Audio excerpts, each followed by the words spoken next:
ঢাকার সিএমএম কোর্টে আনা হয়েছে রামিসা হত্যা মামলার আসামি সোহেল রানা ও তার স্ত্রী স্বপ্না আক্তারকে। সেখানে আছেন সহকর্মী জিহাদুল ইসলাম। বিস্তারিত আরও জানাবেন তিনি। জিহাদ, দুপুর 1:30টায় তো আসামিদেরকে আসলে আদালতে তোলার কথা ছিল, তো সেই প্রক্রিয়া এখন চলমান রয়েছে কিনা? চার্জশিটের বিষয়ে তো আমরা জানলাম যে 164 ধারায় আসলে সোহেল রানা জবানবন্দি দিয়েছেন। তার স্ত্রীর অপরাধের ব্যাপারে আসলে আর কি কি তথ্য জানা গেছে?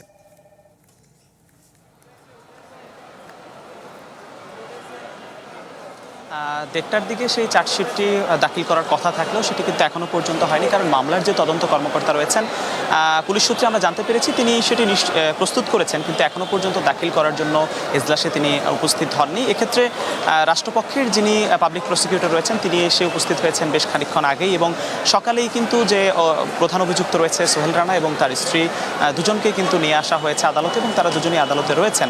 ইতিমধ্যে আমরা সেই তথ্যটি রয়েছে, এবং আপনাকে জানিয়ে রাখতে চাই যে এই যে সোহেল রানা যেই হত্যাকাণ্ডের যে ঘটনা, সেখানে সিআইডির পক্ষ থেকে গতকালই ডিএনএ রিপোর্ট এবং ফরেন্সিক রিপোর্ট সহ হাসপাতালের যে ময়নাতদন্ত রিপোর্ট সেগুলো মামলার তদন্ত কর্মকর্তার কাছে গতকাল হস্তান্তর করা হয়েছে, এবং ডিএনএ রিপোর্ট এবং ফরেন্সিক রিপোর্ট সহ সেই রিপোর্টগুলোও কিন্তু স্পষ্ট হয়েছে যে সোহেল রানা শিশু রামিসাকে হত্যাকাণ্ডের আগে ধর্ষণ করেছিলেন, এবং তিনি ধর্ষণের পরেই শিশু রামিসাকে শ্বাসরোধ করে হত্যা করেছিলেন, এবং তারপর তার কাঁধের এই দুই পাশ থেকে খানিকটা বিচ্ছিন্ন করেন হাত দুটো, এবং মাথা পুরোপুরি আলাদা করে তিনি বাথরুমের বালতিতে রাখেন, তার দেহটিকে তিনি আলাদা করে খাটের নিচে রাখেন। এই যে লাশ গুম করার এক ধরনের চেষ্টাও ছিল। পরবর্তীতে সোহেল রানা কিন্তু গ্রিল ভেঙে পালিয়ে যান যখন তার পরিবার জানতে পারে, রামিসার পরিবার সহ স্থানীয় লোকজন যখন দরজা ভেঙে প্রবেশ করে।